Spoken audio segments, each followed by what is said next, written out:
What connects flying cars, Antarctica, sailboats, and entrepreneurship? Let's go beyond with Heather Wilde, the 8th employee of Evernote. She's also known as the Unicorn Whisperer. She's published games for Disney, the WWE, and Paramount, trained Fortune 500 brands, advised hundreds of startups, and managed non-profit programs for Alcon, Starbucks, Patagonia, and others. Wilde has received commendations for her work from the US government, as well as awards for Mentor, Coach, Female Executive, Entrepreneur, and CTO of the Year, and being named top writer on Quora. She writes for Forbes, Tech.co, and the Entrepreneurial Revolution column for Inc. magazine. Let's go beyond with Heather Wilde.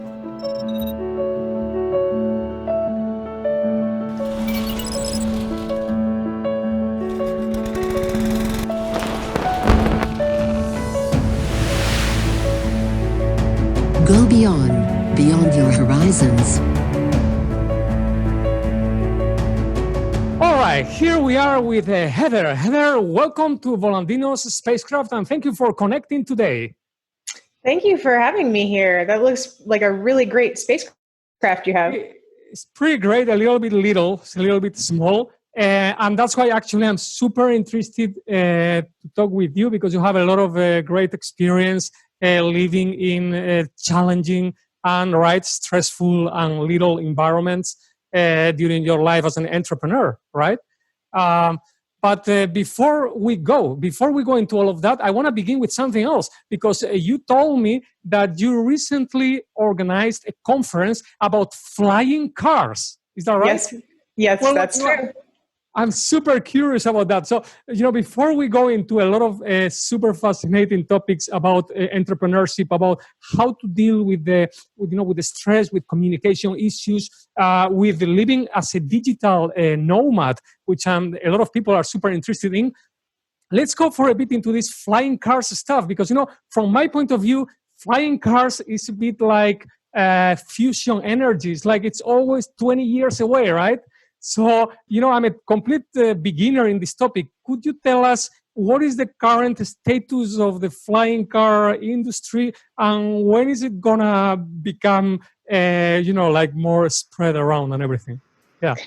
Well, flying cars, we were promised flying cars by 2000, And I grew up with a cartoon called The Jetsons. I don't know if it made it over to Spain or into Spain. I think I've heard, yeah. But the year of The Jetsons was 2062. So we're actually getting there pretty quick, right? So if the world of The Jetsons can exist by 2062, then that would be pretty cool, right? I think we could make it by another 40 years. Yeah. Yeah, right. Now, also in a movie called Blade Runner. I love Blade Runner. I'm a huge fan. Yeah. Now that was 2019, and they had that was 2019 exactly. Yeah. So somewhere between 2019 and 2062, we're supposed to have flying cars. So I've been working with the U.S. Air Force, and they kind of noticed that movies have gotten ahead of where the world is. So they've been trying to catch up. They want that reality too. And so what's actually happening in flying cars is there are companies around the world, in the US, in China, in Spain, in France, all around, that are creating the components and also the full-on cars that will do. So whenever you see this is happening. They are building them. It is happening. And right now is actually the perfect time for these companies to be out there and testing with like fewer people on the road, fewer planes in the air.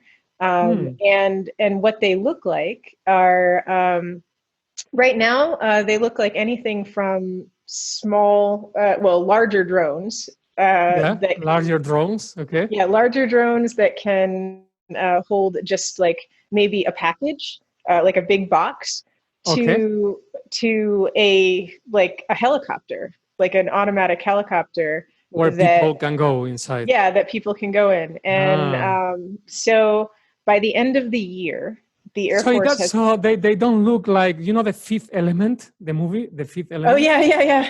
Yeah, so because in The Fifth Element, they look like cars, basically. So they don't look like cars, right? Some like of them, a helicopter. Yeah, they look like, they do look like, some of them look like DeLoreans because... Oh, DeLoreans, yeah. I like it. But they do have to have like wings like above them. Oh, like so wings. They look more like they look more like helicopters because they have to. Yeah. They're just big drones. Like big drones. Yeah. And what is so the Air Force they want to have it. People want to see it. I mean, what are the target case studies? I mean, why do they want to have it? What is the objective? Where do they see these flying cars being useful? So there's a bunch of different case studies and use cases for these right now. One of the things that I asked them last week in our conference, and you can actually find the video for this entire conference online at agilityprime.com. That's very interesting. It's Agility? Agilityprime.com. Okay. Yeah. We'll put it on the description of the video. Okay. Yeah. So one of the things that we asked them was, what are the use cases? Like, because obviously they're not, it's not going to be a taxi service right away. Yeah. We're not going to be able to be like, hey, like drone, come to my house and take me. Unfortunately. Yeah. But in some cities, that is one of the use cases. So in cities like Dubai, where there's helipads on almost all of the buildings. Oh yeah, that's right. They are going to be doing that as well. Wow, like taxis. Yeah. Wow, that's amazing. So probably by 2022, you'll be as that soon. No way, really? That soon. Wow, that's soon. Yeah, you'll be seeing these. You'll just be able to open up your Uber and call in Uber Air and go up to the top of the building and wait for your drone to come and take you to wherever. Oh, that's super cool. Wow. Yeah. Another major use case that they're testing right now in California is like automated delivery of PPE. So they're loading the personal protection equipment. Oh, the personal protection equipment, like for the COVID and stuff. Yeah.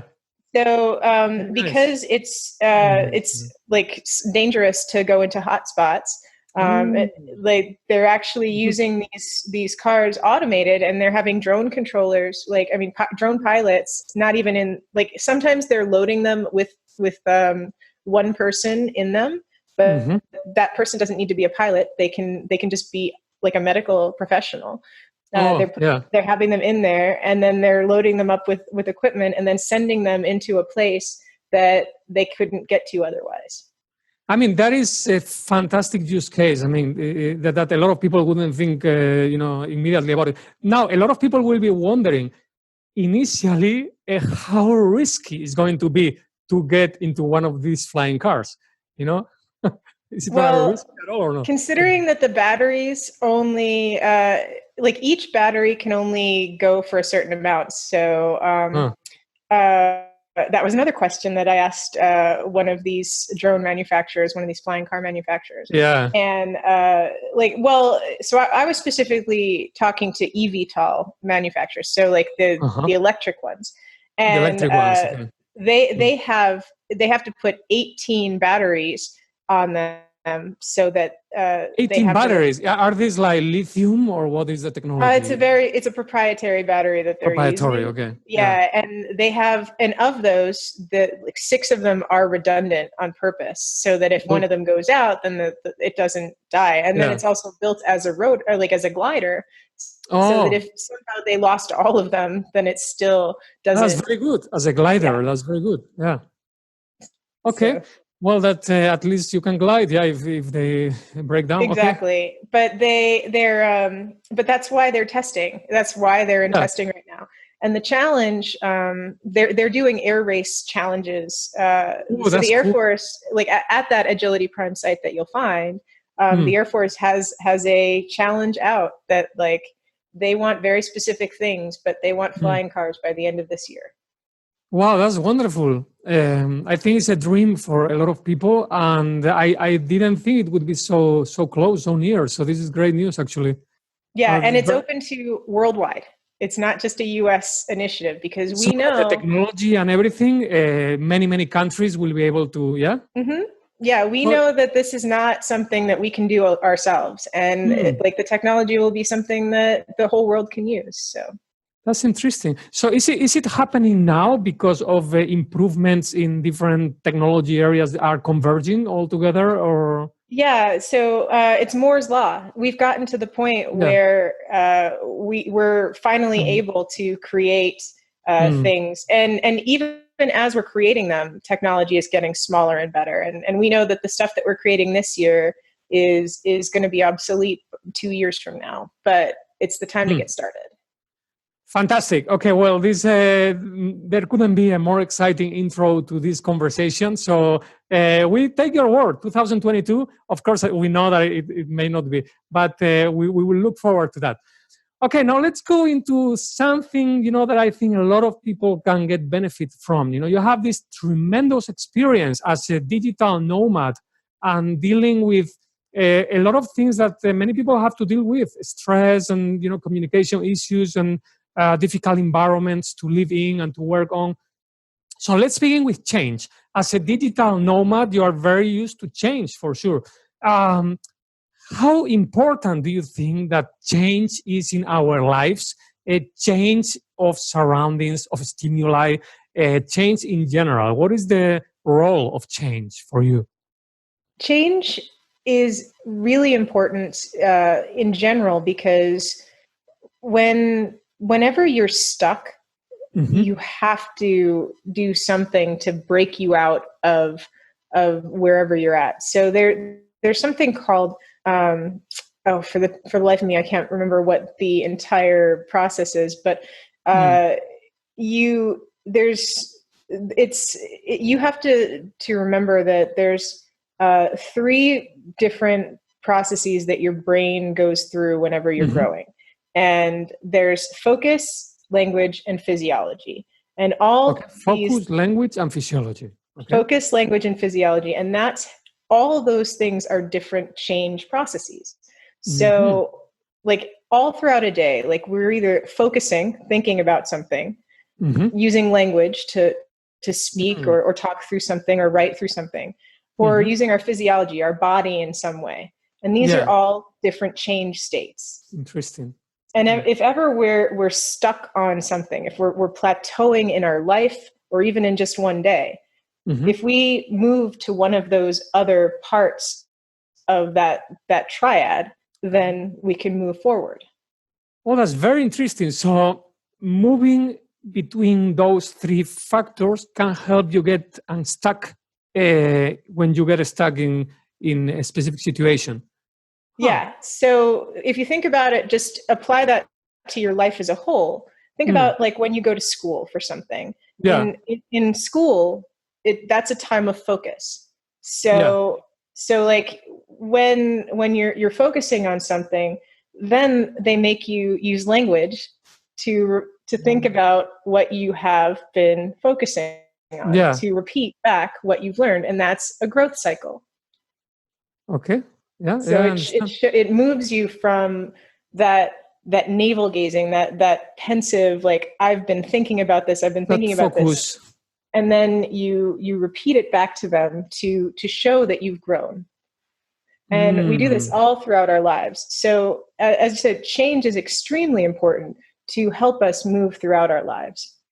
That's very interesting. So I guess in the same way, if you are very focused, then to move, to change, to start using your body, your physiology, like doing sports or something, is obviously another way of unstuck. Yeah. Very interesting. So now becoming conscious of change. Everything is changing constantly, right? But many times we are not aware of this moment-to-moment change that is happening. In your opinion, as an expert in these topics, first of all, do you think that is necessary to be conscious of how everything is changing all the time? First of all, is it really necessary? And second, if it is necessary, how can we become more conscious of this ever-present change that is happening everywhere, all around us and within us? I think that there's a level at which you can be aware of it and is healthy, and a level that is unhealthy. So if you are stuck in that focus, if you're stuck in paying attention to, say, overanalyzing, if you're overanalyzing, if you're spending time like reading news and going down a rabbit hole of just, I have to read this and I have to pay attention to that, and you just can't get out of your headspace, then that is unhealthy. You have to move from one of these. So how do you reach the right balance between being conscious but not too conscious? All right. Difficult. Yeah, a lot of times when you are in too much of it can be very hard if you yourself have gone over the edge, and you actually will need you need an accountability partner for that. You'll need somebody else to pull you out. When you've gotten good at noticing your own patterns, and it's hard from the beginning. It is really hard to do that on your own when you start. I actually am trained as a coach as well. And one of the first things that they have us do when we're training ourselves and then to train other people is to start writing things down, right? Start an emotion journal. Like, what are your triggers? What are you doing throughout the day? What made you feel this way at this time? So if you start to feel angry about something, then like the moment that you felt angry, then you had to write down. You become conscious, you write it down. Yep. And then throughout the day, you start, and throughout like an entire week or month of doing this, then you notice like, oh, well, I started to feel hungry when, I started to feel angry when, I started to feel happy when, and then you find patterns. Very nice. But it's, and then you also say, I started to feel annoyed when I had to open my journal again. Yes, that's good. Like when you try to do a diary as well, the same thing. So exactly. Do you think this exercise though is, I find it very interesting. Do you think that people would benefit then, right? Of like taking notes of, right, okay, I got really angry today. Okay, I don't want to forget. Let's note down why I got so angry today, right? Okay. Absolutely. And right now, like, especially if you're isolated, and a lot of the world is isolated. I'm super isolated here. I have to do it. Especially so many people, or even the people that aren't isolated, the people that are finding themselves surrounded by a family that is normally at school during the day or at work during the day, and they don't know why they're feeling all these feelings. Like being able to write down, like, I'm now annoyed and I don't want to take it out on someone else. I can take it out on a piece of paper. Very good. I love it. I love it. Okay, now what about, we are all worried about stress, and everybody says stress is so bad for our health. Now you've gone through, I mean, we know it, digital nomads, a lot of movement, a lot of change, a lot of stressful situations. Now, what part, I mean, do you find any part of the stressful times that you've gone through beneficial in any way? Are there benefits? You know, what benefits can we find in those stressful times, in your view? So years ago, my husband, ex-husband now, but it parted amicably. This was actually a good part of our relationship. We had found that we were actually starting to drift apart, and we wanted to work on our relationship. And part of the thing that we decided to do was to move away from that big house that we had and the normal life that we had, and move on to a sailboat. And the sailboat, that's fascinating. and you can't avoid each other when you're all packed. All the experts say, right, that for any relationship to be 24/7 together is like the most challenging thing, right? And what we found was we genuinely liked each other. Like, oh, that's wonderful. Yeah, Okay. I mean, That's like the biggest test, right? If in that situation it works, it's because it works, basically. Yeah, we trusted and supported and loved and genuinely liked the other person. And we had never had this opportunity before. We'd actually, like when we got married, we lived apart because of his job, and we'd never gotten the time to be together. And we got to know each other really, really well. So from then on, like in the rest of our marriage, we actually were like in the sailboat, then we were in an RV, and then we were traveling around in hotel rooms together. So being in that crucible, that like small bit, like that was probably the best thing. But we've also noticed now and he's a good friend of mine still, like we may not be married anymore, but we are still good friends and we still work together. But we've noticed now that so many people are having trouble in that exact same situation. That they're not friends with the person that they're with. And they don't have that trust. Yeah, exactly. I mean, do you mean in that same situation of being together in a small, confined place?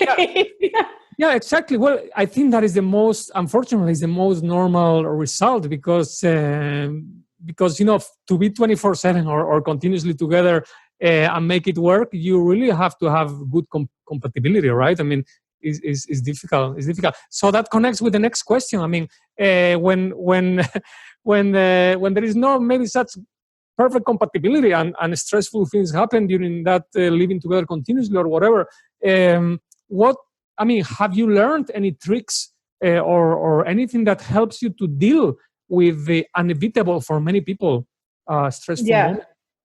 So years ago, I was working with a company called Evernote, and Evernote, I know. Yeah. So we were me and my husband, we're part of the founding team of Evernote. And wow, I've used Evernote. They are a great product. Thank you. and we were actually building that company while on the sailboat and while traveling around. Wonderful. So amazing. So making sure that our relationship was good was really helpful because our work was so stressful.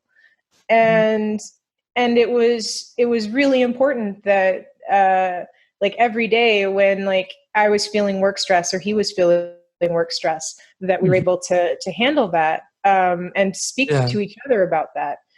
But a couple of years into it, we had a security breach, and it was one of the largest at the time. 50 million users were affected. Wow, 50 million. Wow. Yeah, and something that was really difficult was I blamed myself. Like I actually felt that it was my fault that the breach had happened.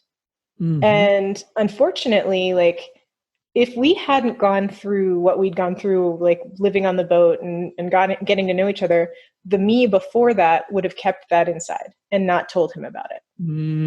But because I had all that stress and like now we had that trust, I was able to tell him that I was going through that.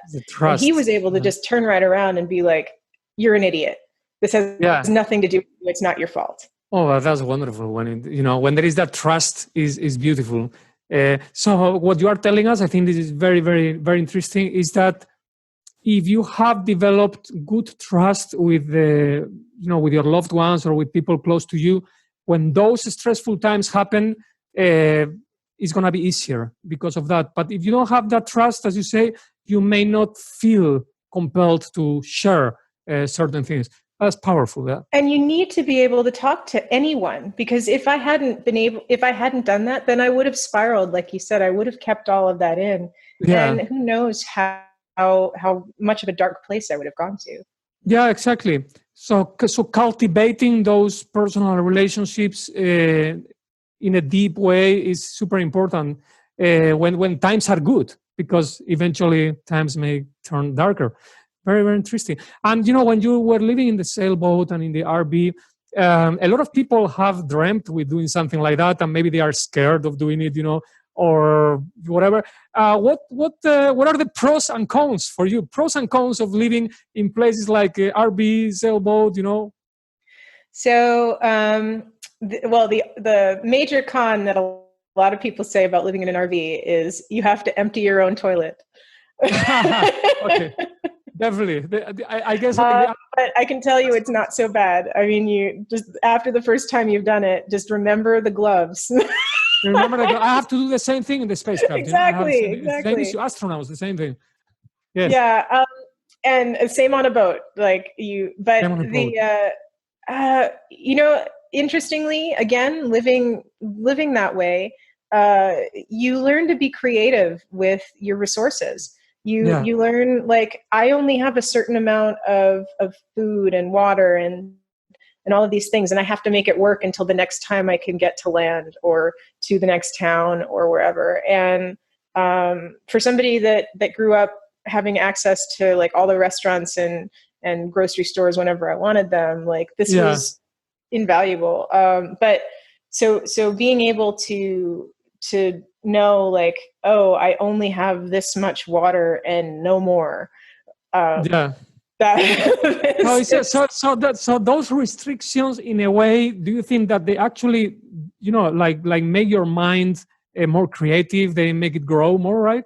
Absolutely. And I can do so much with a can of salmon now that like Robinson Crusoe. I never even knew that you could buy salmon in a can before I lived.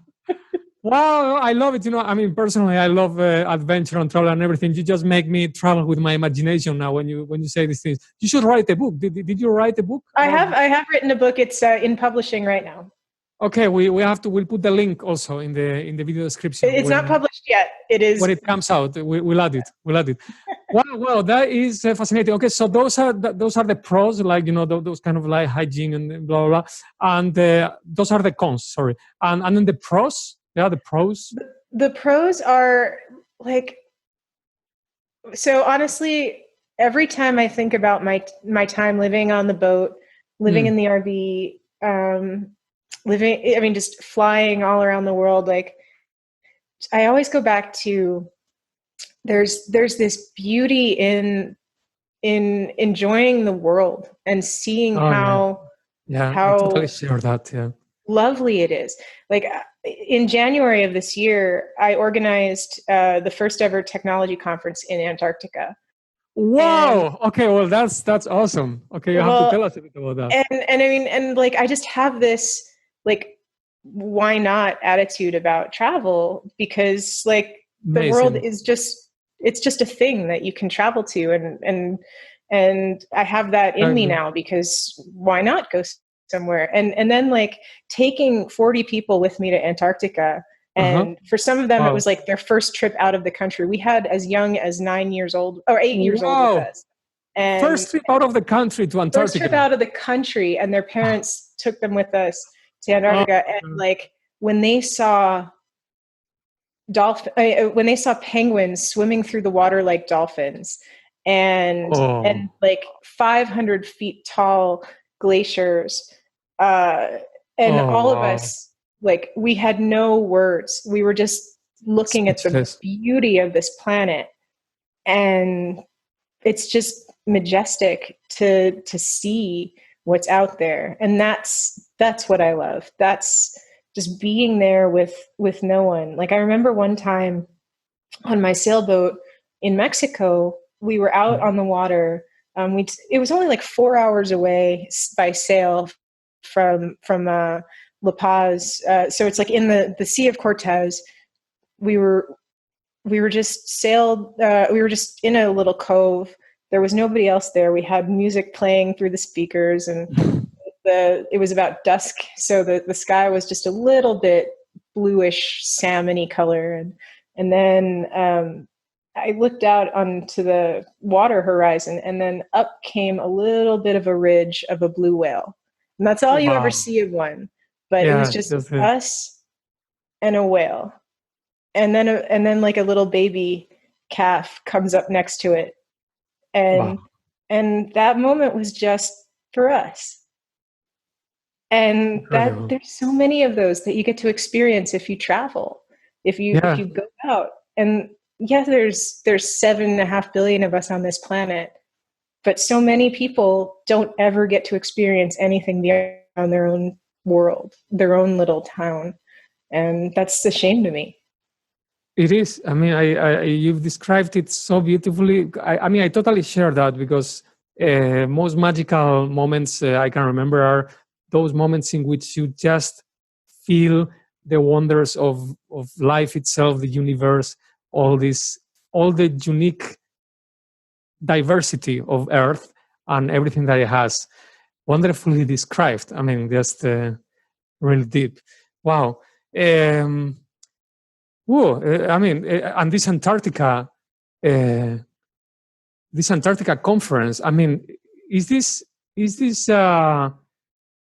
drive that you have? This is very interesting because it connects with the next question. This drive that you have to always, go beyond, which connects with the name of this podcast. Because I was going to ask you, the entrepreneur, is it born or is it made? You have to have a certain personality to become an entrepreneur like you. A lot of people will be fascinated by the things you are telling us. And myself, I've lived in Silicon Valley 6 years, being an entrepreneur for a very long time. Have so many friends, entrepreneurs. But a lot of people who want to become an entrepreneur or who listen to entrepreneurs like you will be wondering, right? I mean, do I have to be born with a certain attitude or personality, or can I develop something like that? What do you think?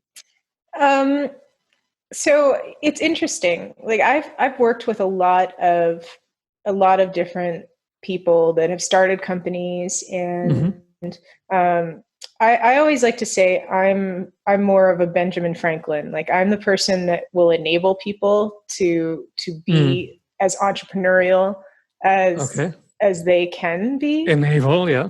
Yeah, I'm not the all-in kind of person. Okay. So for you to be an entrepreneur, like for you to be the classic entrepreneur, you need to go all in. Yes. And be that gambler. And that's not me. I'm before I got that boat, I already had like a year and a half of savings in the bank before I could go. And then I also had like a job that I could work remotely so that I could pay for my life. I think you're hinting at something very interesting that also from the perspective of my experience as an entrepreneur. I think there are two kinds of entrepreneur actually. because I'm the kind you are describing as well. Because, I've known entrepreneurs of the all-in kind, which I know them, they are very successful now, and they are able to live with 2 pennies in the bank and passing days in the house of their mothers, whatever, and then it works somehow, and the ones that don't work, you'd never hear about them because maybe whatever. And then there is the other kind which exists, which more cautious kind of entrepreneur, more like moderate in a way. But I think they are both valid perspectives. Yeah, and that's, I think that the world definitely needs like the capitalist kind of entrepreneur that can afford to put money into whatever the all-in guys are doing, because they can't live on their mom's couches forever. Exactly. Yeah. But I'm not the one that comes up with the idea in the first place. I'm the one that will help you take that idea and make it a little less crappy. which is always more important, actually. I mean, we all know that, right?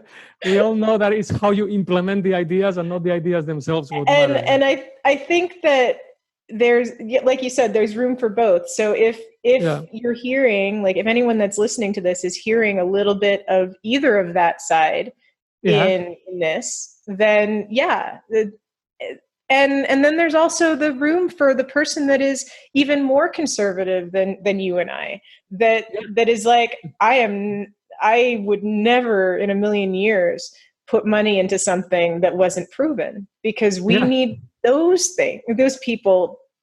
Of course we need those people, because whenever I'm going in and talking to someone and saying like, oh, I have this thing, and they're coming back and telling me, show me how many people have bought it, show me how. Those are entrepreneurs too. Those are the capitalists that keep our engine going. That's right. Venture capital and all this stuff. Yeah. Well, that's very interesting, that the perspective. We need a bit of all of them. We need the combination between probably a system wouldn't sustain itself with just one of these styles. Yeah. Oh, very interesting. Okay. Now, it's very interesting that you said that you're a coach as well, because let's go beyond in relation to the topic of living in small spaces like you've lived.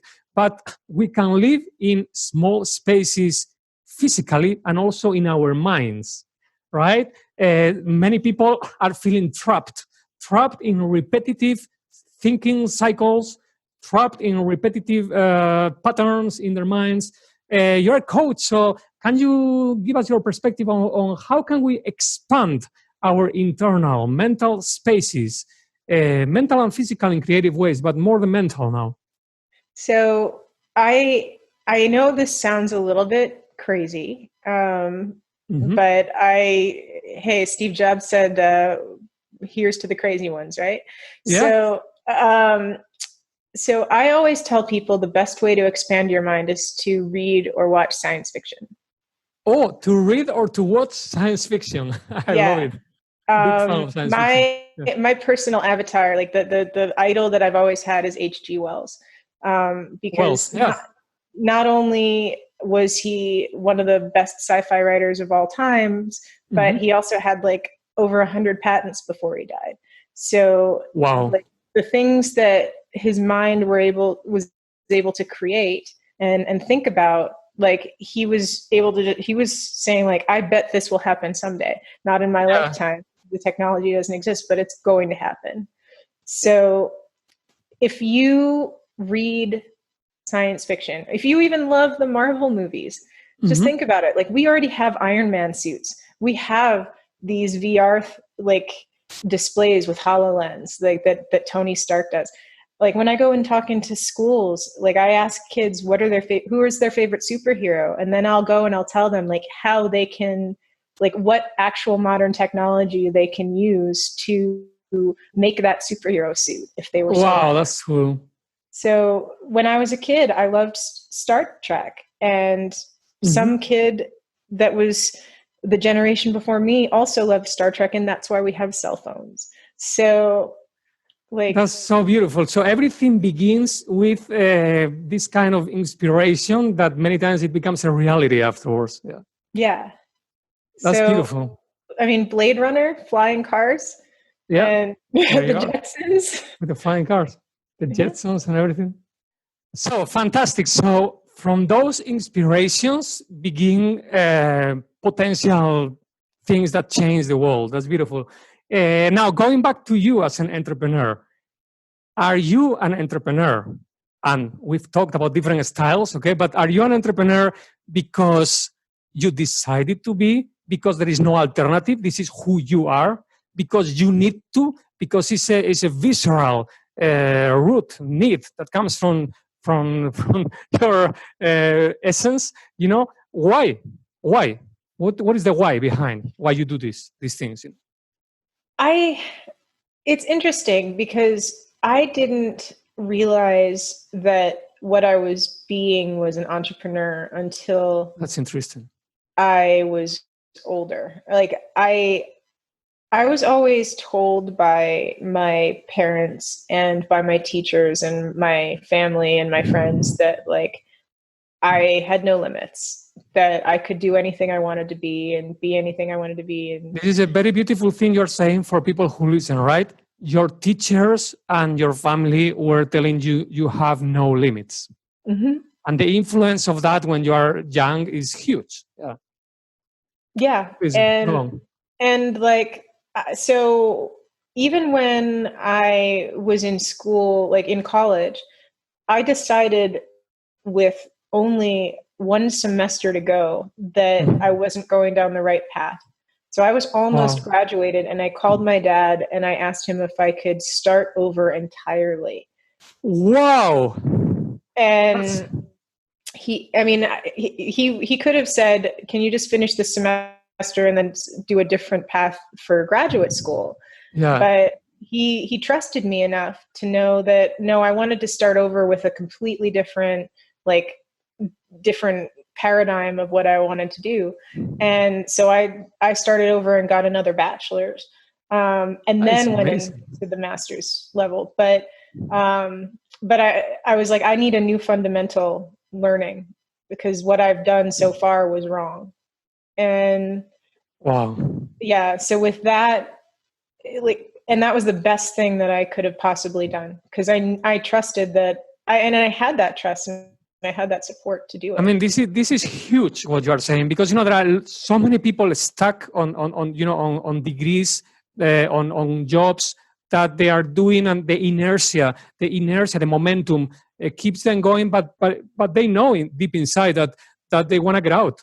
And I think your example is beautiful example that is never too late, right? To get out of the train and board something else. Well, it's the sunk cost fallacy. People believe that the work or the money or whatever you've poured into something, that you have to get something out of it. But realistically, it's only, you only have to get something out of it if you believe that you do. And if you have spent money on something and you know that it's not going to work, then you've got that learning now. And there's no sunk cost. Yeah, like if you got a learning of, okay, this is wrong, then scrap it. So I think that was when I really did learn that I was an entrepreneur, or even if I didn't know it yet, that was the first clue that I'm entrepreneurial, because the key to being an entrepreneur is to know if this isn't working, then I need to try something else and to pivot. Oh, that's huge. And something that I find fascinating is this thing that you didn't really know that you were an entrepreneur until you were deep inside. Because, nowadays being an entrepreneur is almost like a trend. It's almost in fashion. And a lot of people is like, yeah, okay, well, let's be an entrepreneur or whatever. But the organic, genuine kind of experience that you are describing, for me, represents the true entrepreneur. That by the time you discover that there is a word, entrepreneur, to describe that, you've already gone through a lot of entrepreneurial experiences. Oh, that's fascinating. And I think a lot of the entrepreneurs that are out there, the key defining thing for them, for me, is that they will hold on to an idea like it's the only one they're ever going to have, and they won't. So, are you talking about perseverance, or? No, it's. I think they're again. It's that sunk cost fallacy. They may have spent years working on something, and they're afraid to admit that it's not working. Yeah. So they won't say, "Hey, I failed here." Whereas the key is, it's not a failure if you learn something. Yeah, totally. Like the light bulb with the 100. No, totally, right? They need to pivot, to be ready to pivot anytime. But and sometimes a pivot is close your company and move on to something else. Great point. Or change your life completely. And yes. Yeah, to be ready to do that. But that's the mystery, Heather, right? To be ready to do something as, for many people, radical as that.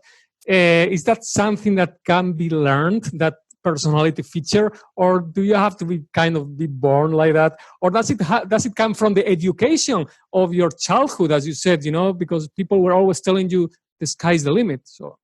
So I think, for me, again, I had a very unique and very encouraging childhood, and I also came obviously from the finances of being able to start over school from scratch. But I think everyone has this capability within them. And if you work with coaches, which I didn't until 6 years ago or so. And then I loved it so much that I became one, because I thought it was very helpful. Wow. Beautiful. But everyone has this ability to do that. I think it's more that, maybe when you are younger, you're told, no, you have to be an accountant because your entire family is accountants, and that's the only thing you're ever going to be. Yeah, typical. No one in our family goes to college. How stupid are you to think that you could go to college like that? So, and college isn't right for everyone. So I'm not saying that you need to go to college to be an entrepreneur, but you definitely need to go to college if you want to be a venture capitalist. Yeah, that's for sure. And I think a beautiful thing for people who will watch this, for people who have kids, etc., is, well, you see what happens, right, when you tell a young person, right, that there are no limits, that the sky is the limit. Then you get somebody like Heather, So that's a beautiful example, and I think is very powerful, to get from all of this, because I've seen it so many times, when parents tell younger, or older generations tell younger generations, oh, well, that's dangerous, or that route, whatever, constraints, restrictions, and well, I think that's a beautiful thing to remember. Yeah. Okay, now going beyond, you are an expert in, again, change, remote work, and the world is changing more and more.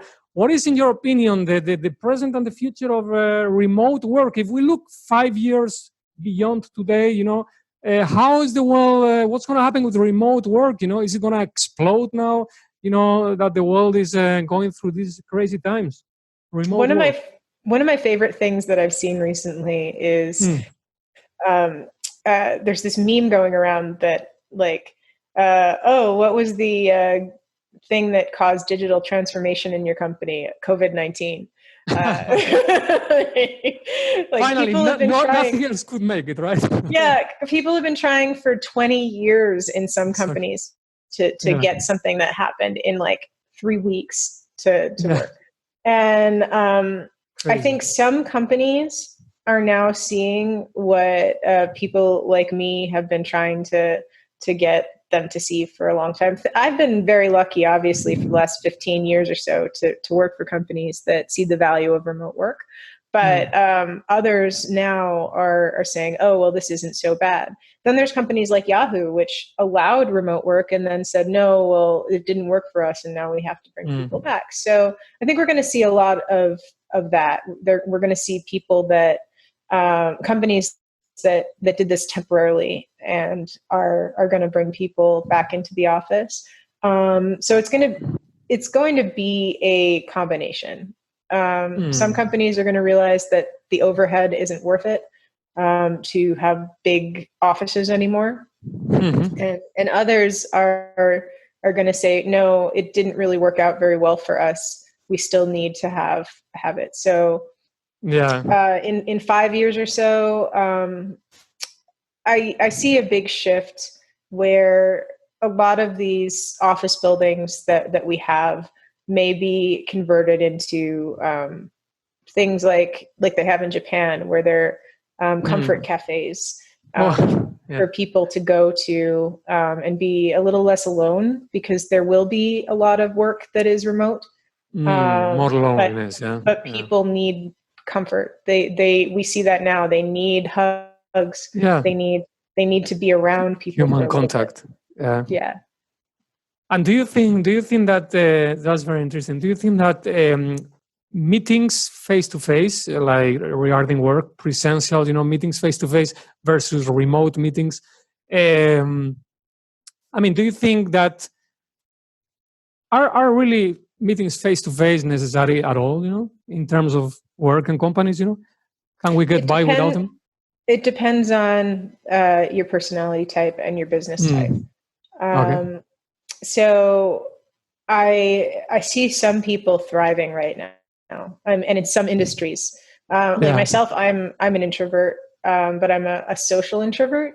So I've been getting the Zoom fatigue, like a lot of people, where I can't be on meetings 8 hours, 10 hours a day, like I've been, because one of the best parts about my job is that I get to choose when I meet with people or not. But now it's like I have to be FaceTime with everyone, so that they are like, oh, because there's so many extroverts that I work with, and they need to be around they need that contact. And it's exhausting. So I will be happy when we open my office again, because then I can choose when to go in and not to, and then I won't need to be on so many meetings anymore.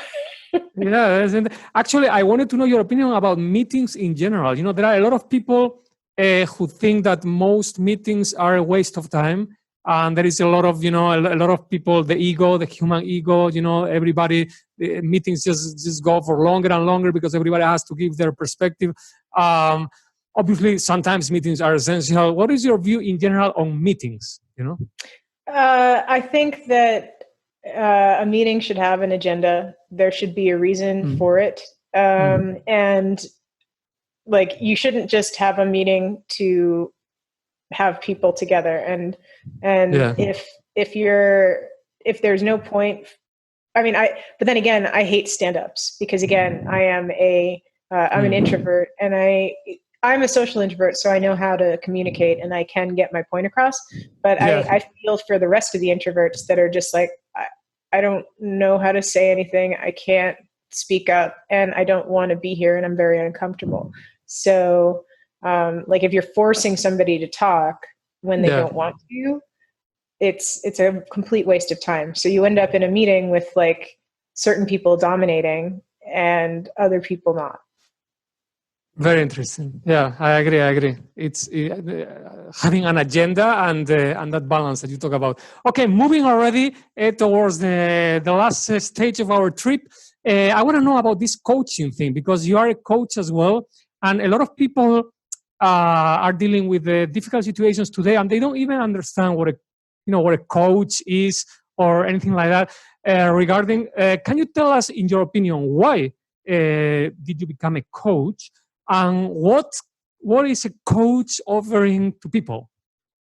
So I became a coach because it was actually one of my job requirements. No, it's funny. No, I'm serious. Like, I'm an engineer. I am 100% like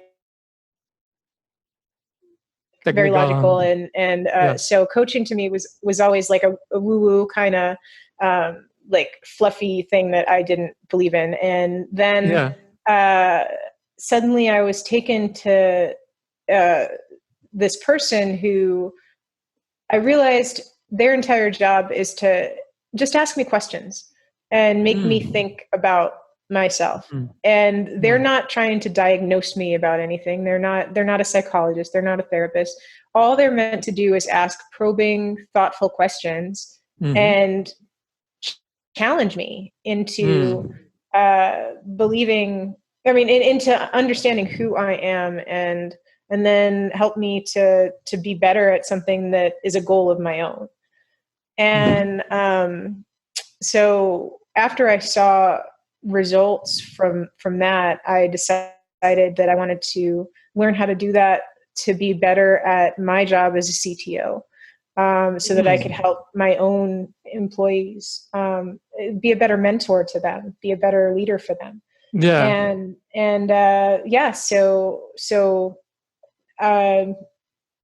went down. I got trained in 5 different modalities of coaching so that I could help understand. My EQ is pretty low as well because I'm an engineer. So like, I don't notice social cues. I don't notice when people are.